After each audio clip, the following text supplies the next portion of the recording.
What is love? Is it the desire for beauty and goodness?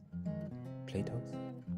Is it wishing good for another for their own sake? These are questions that man has been sorting out an answer for centuries. This is why we'll never understand women.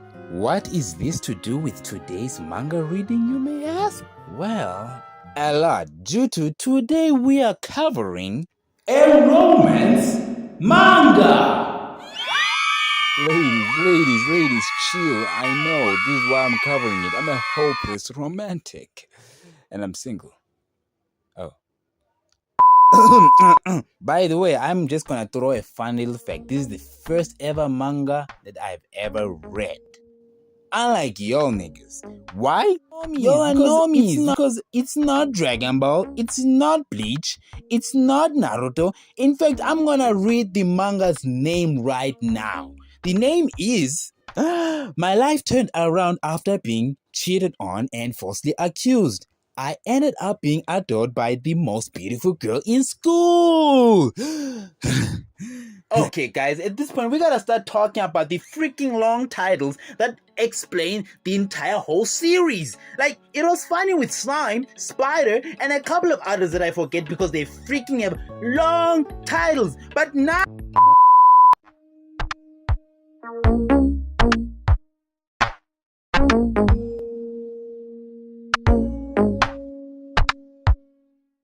A message pops up from a girl named Miyuki, who apparently is the girlfriend of our boy, who's the MC of this manga, Angie, which today is our boy's birthday, which he had planned actually a special date to spend time with his girl. But sadly, her message states that club activities suddenly came up and they will have to cancel today's special birthday date. Of course, with such a response, our guy Ano Enji, which that's his full name, he's quite disappointed at such an outcome. Of course, with such sorrow, our guy Enji remembers a simpler time when him and his girlfriend, which her full name is Amanda Miyuki, were just childhood best friends. And within that timeline, he remembered to himself the time when he finally grew some guts to finally ask the girl of his dreams out. And she replied yes. And from that day on, Inji's life was in paradise. We get to see how Inji views his girlfriend Miyuki. He states that Inji says that he sees her as an idol, in fact a star that shines way too bright for him to even see. In fact, he states that if it weren't that they were childhood best friends, he doesn't believe that he was gonna be able to even bag her as his girl, let alone be friends.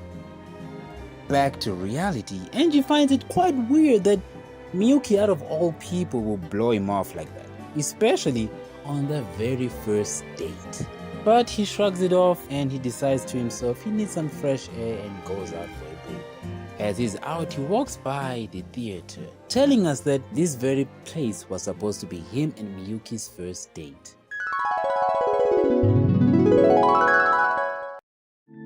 Je pense à toi tous les matins. What am I thinking about? After a quite gooner daydream, Angie finally realizes he's at a particular area called the Red Light Lava Hotel District. Lava Hotel District, that's what I mean. Instead of moving away from the area like a normal, decent human being, our guy decides to... Angie, you're freaking gooner. Je pense à toi tous les matins. Je t'aime. Stop it. Ah, shit, this nigga's girl just cheated on him. Freak. Oh man, I forgot. I thought I was reading a wholesome manhwa. Miyuki? Angie, frozen in place, shocked at what he has just witnessed. Angie? Of all the people to betray him, he would have not expected it to be Miyuki of all. Why are you here? Of course, the surprise of seeing Miyuki with another guy, Angie with great desperation grabs Miyuki, in turn accidentally hurting Miyuki.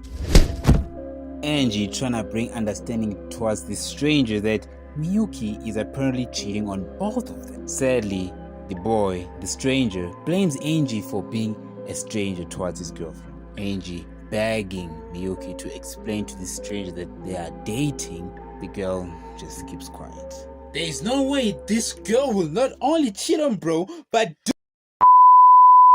apparently, this stranger knew that Angie has been dating Miyuki for a long time, but he suggests that Miyuki only dated him out of pity, saying that bro was so boring he couldn't even hold this girl's hand, practically calling me a vet. And the girl says all that to the stranger, complaining about Ichi's innocence while they're doing the devil's tango. Ichi's stomach turning from disgust asks Miyuki to verify whether this is true or not. And the stranger simply responds by giving Miyuki the ultimatum, whether to choose him or Angie. And she chooses the guy over Angie, leaving Angie frozen, shocked, humiliated, defeated. Mind you, this is happening on his birthday. Like, what the freak? The stranger, seemingly grinning ear to ear from the entertainment he's getting, tells Miyuki to break it off in front of him. And the girl freaking listens to him. Like, what the freak? And the girl follows along with the stranger. And not only she breaks up with Angie, our poor fella. No. She thought it wasn't enough. No. She further calls him a clingy stalker and abusive boyfriend.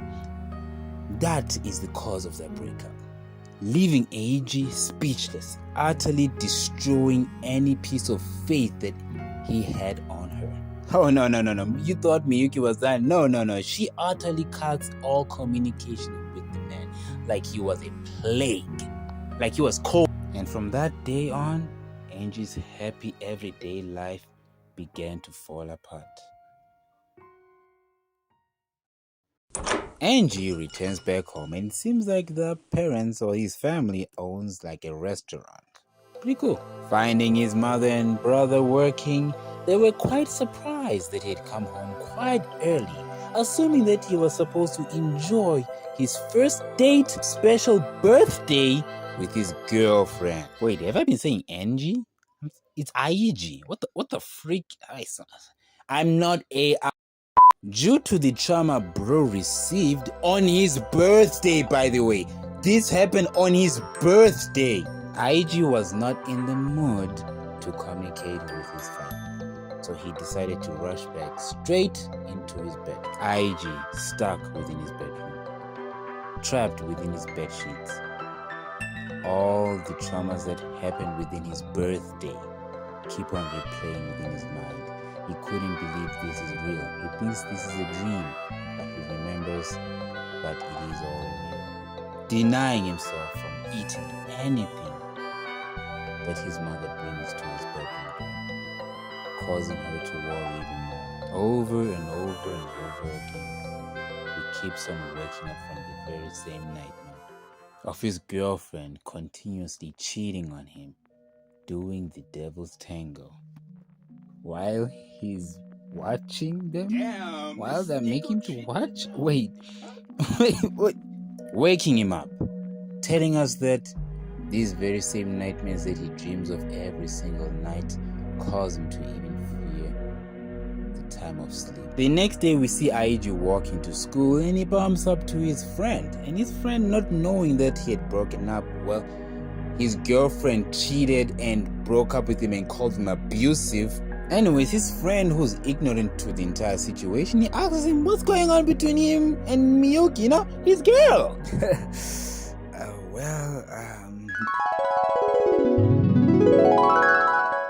Back to the good old days when him and Miyuki were good old childhood friends. Remembering a time when him and Miyuki were quite young and she randomly popped up interesting question, asking Aiji, is there anyone that he has a crush on? Of course, being flustered and blushing from a random question that pops up, he asks her, why all of a sudden such a question like this?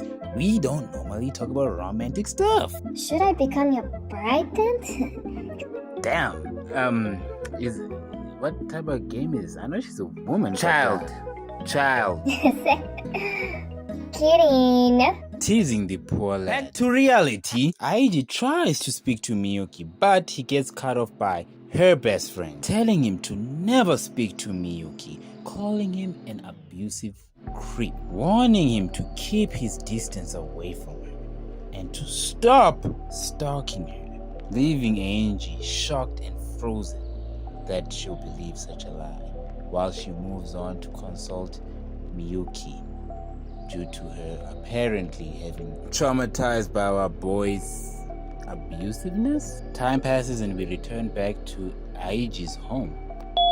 Waking up from his bed from the notification that he received, he wakes up to check the message, finding that he received a message from an unknown number saying, Dad, you're disgusting! You're violent jerk! You don't deserve to live! Die! This violent don't live!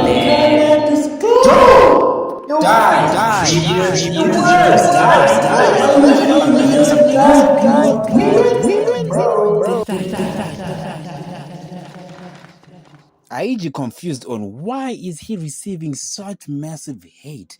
Why such many messages of bullying is he receiving? He has not done anything to the girl. In fact, he is the innocent one. From the rage, he rightfully throws his phone to the wall. Can you get that? I need that, bro.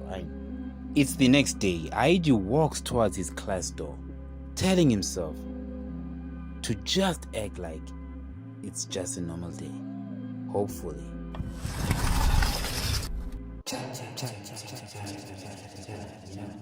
The moment he took a seat, the whispers began. Just die!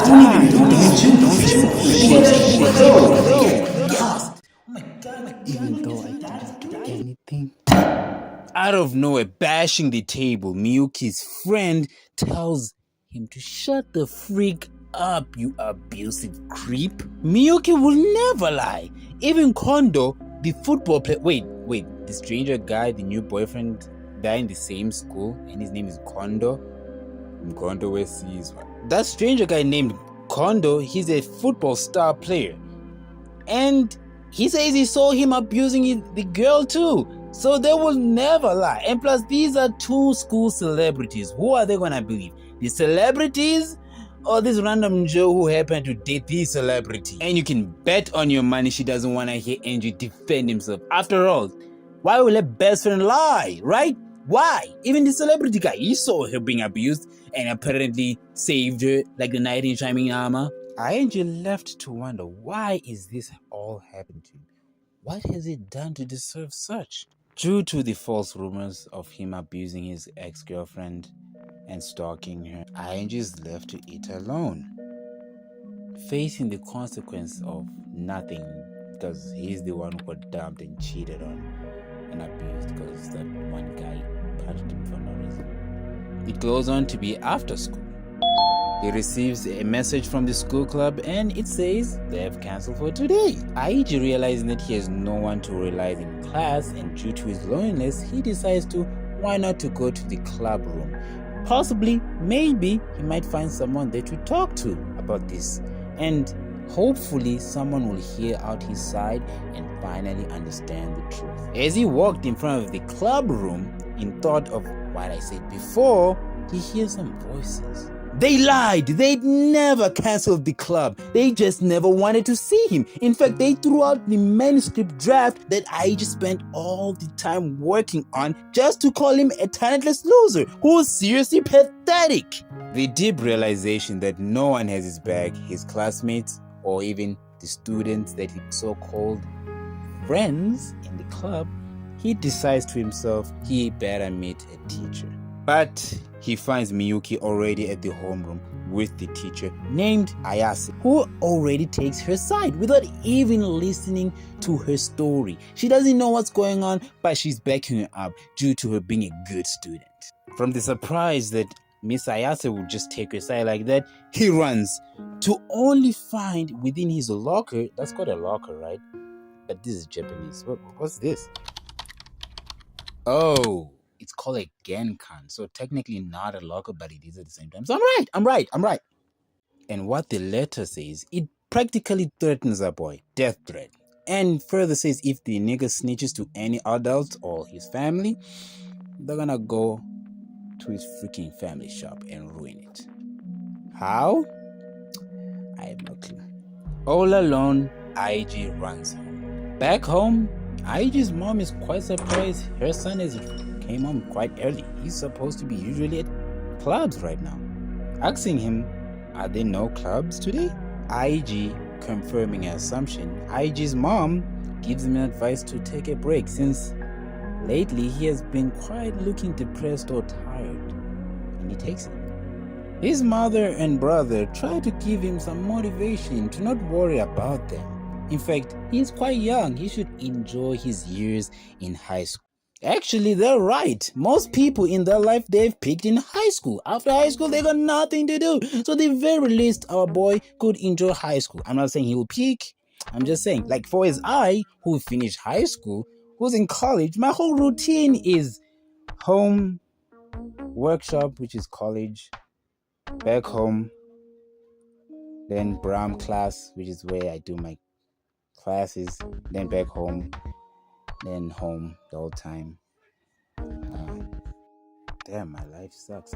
Anyways, all I'm just saying is don't do drugs, kids, cause it's bad. Seriously. Anyways, Aiji tells us the reason why he doesn't want to tell his family about the bullying that he's experiencing, due to him not wanting to give them anything to worry about or the misery, because they'd already lost their father, husband. So he doesn't want to put more weight onto them. His older brother, who had to step up in place of their father, taking on the family shop, helping their mother, stating that the motivation or the inspiration that he gets to see from his mother, who lost her husband, which is his father, he had never seen her once cry, but giving a bright shining smile. So he decides himself too to replicate. All he has to do is to endure, to keep everyone smiling. Meanwhile, at Miyuki's room, we finally get to see her thought process through the entire situation that Ayaji is experiencing.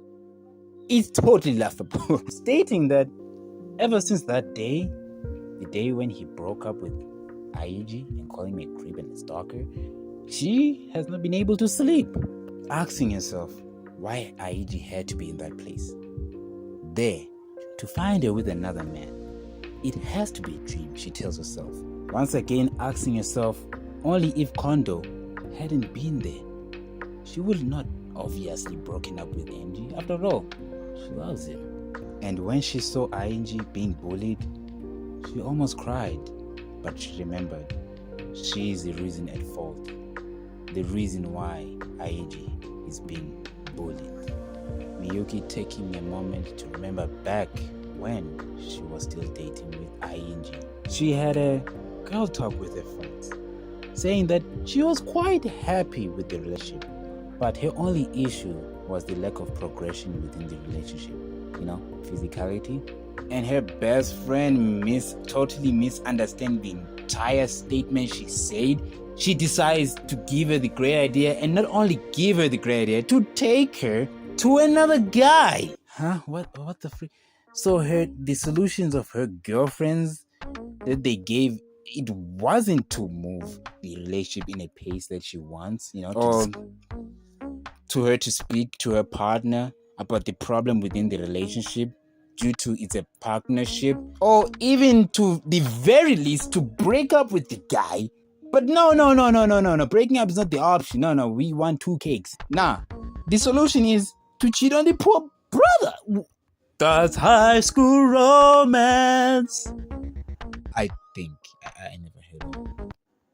She tried to turn it down, the suggestion from the friends. But when she met Kondo, she was like, damn, this nigga is hot. Realizing that Kondo is the total opposite of Aiji. First of all, the dang nigga can speak to chicks. And he isn't a virgin, which makes him mature. What the this girl is dumb. Anyway, since the chick was glazing this man's ability to talk to women, let's check out one of his lines. Okay, let's check. If it were me, I would have made a move right away, dude. Like, you're so hot, shawty. Like, come on. Ha! Just kidding. La la. Game. So that's the mature guy. So is that how the play is now, guys? Like, could you tell? Is this how it's done now? You do the, yo, Lily. I love you. Just kidding, yo. We're all kidding. Like, that'd be crazy, right? Like, type. Huh? Like, I've been seeing that in this chapter for like twice or 3 times now. Like, could you try this? Try this with your crush and tell me in the comments. I just want to see if it works or not. Back to the manga, Kondo continues with his advances until she cracks. This was a non-unintentional pun. Everything Angie and I were supposed to do, it's now given to Kondo. After the devil's tango, Kondo gaslights the girl into thinking it's all Ainji's fault for not even making a move on his own girl. And they get back to the tango. Miyuki states that to herself. A part of her felt good about the guilt, and she became completely dependent onto Kondo. After the dance, Kondo asks her out for the club celebration, the 30th celebration of his club. But coincidentally, this is happening when it's Aiji's birthday. Miyuki, remembering that, she states that she couldn't make it on that day. But Kondo completely dismisses what she says and tells her that, well, he'll just find another girl. And her, being completely dependent on the guy, she jumps for joy and says, no, never mind. It's just his birthday. Who cares? We'll continue what we're doing. Please don't leave me. And she chose Kondo. And on that day, she broke poor Ainji's heart. And she left him at that sad state that we see him right now. Miyuki, in a weird delusional state of mind, she thought that Aiji would simply forgive her. And she was counting on that. Really? She actually thought, no. She dreamt that one day they would marry. But the woman in her whispered otherwise. That it was her who lied, and she's the one who cheated. But the chick is so selfish that she doesn't want to lose everything that she had built because she is the school celebrity. We return back to Ainji. At school, the bullying has gotten even worse. Everybody around Ainji is spreading numerous rumors about him. The bullying has gotten so bad that they're even planning to go to his home, which is Ainji's greatest fear. His safe haven, the one place that he didn't want any bullying to affect his mother and brother. Ainji runs out to bump into Kondo. Of all the niggas having a bright smile, grinning ear to ear, telling Ainji, how does it feel to be a criminal, boy? Of course, me and Ainji want to know why. Why would the so-called celebrity of the school do this to him? Why? What could he have done to affect his life to make him do this? He's practically ruining this man's whole life. But apparently, it seems like this guy is a masochist. He enjoys seeing people's great downfall. And it's Ainji's fault for thinking he could bag Miyuki, a hottie. What the fuck? Telling Ainji he has no point in coming to school. He should just freaking drop out. Leaving Ainji hopeless and actually defeated. Ainji, from the shock of the reply from Kondo on the reason why he just did this, which, what? This nigga needs to be imprisoned. It turns out he had fainted and he wakes up into the nurse's office. The nurse telling our guy that she's going to inform his class teacher that he's in the nurse's office. Ainji waking up from bed, realizing that he has no one to count on, no one to help him. He's all alone. The teachers will never believe him, no matter how many times he tries to give them the side of his story on what truly happened. After all, it is Miyuki, the school celebrity.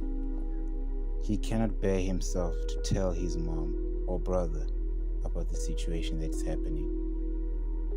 after being betrayed by someone he thought as a best friend and a partner. He's completely done for. But he holds faith in that he only needs to go through this for half a year till graduation.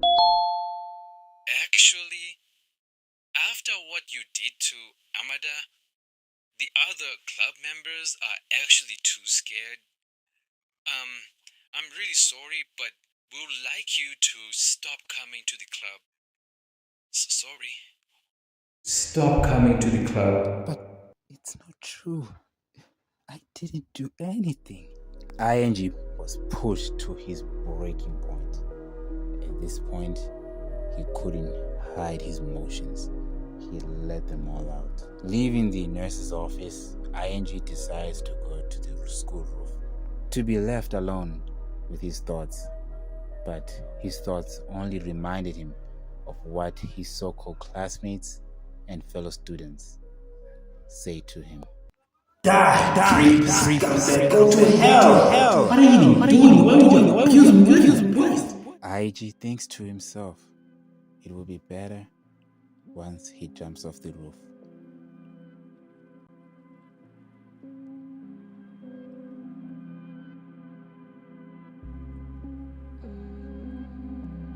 At the end of hopeless despair, with no escape, that's when he met the one girl who will change his fate. Wow. Well, I surprisingly actually enjoyed this manga. I have a couple of questions, like, why is this condo guy treating my boy ING like this? Like, did ING steal his girl at his peak of primary time or crash? Or is it something deeper? Or is he just a masochist? What could have my guy possibly done to deserve this such treatment? Yeah, quote unquote, I think he doesn't deserve it at all. And where are the teachers? Where are the freaking teachers? Like, we have only seen one teacher. I doubt, actually, I really hope that the teachers are not the classic, they'll just believe, you know? Like, once we go into chapter 2, hopefully we get to see some proper adults. If we see that, this manga is freaking dope. And of course, the obvious chapter cliffhanger part, who is this girl? And why is she in the roof too? Is she possibly jumping off the roof too? That'd be kind of crazy in a bonding moment. And damn, I can understand and see why ING wouldn't involve his adults, not his brother, his mother, the people who care about him. He feels trapped, totally sensible in this situation. And he tried telling on the teachers and it seems like it failed. Hopefully chapter 2 we'll get to see the side of teachers. Maybe they're ignorant. I totally see this. This is not exaggeration. And I'm pretty excited to read the next chapter. And if you want me to do that in this channel, I think we need to set a goal for ourselves in this channel to see whether you liked this video and this manga. I think the goal will be a like count goal. And that like count goal is 3 likes. 3 likes, and I promise I will cover the next chapter soon. I don't wanna talk about what's wrong or right, but picture me up on the mic spitting what I like. I've been reminiscing on friends I'm missing, and maybe I can find them if they're still in my distance. Like, I don't mean shit weird, but come on man, be sincere. We're gonna be here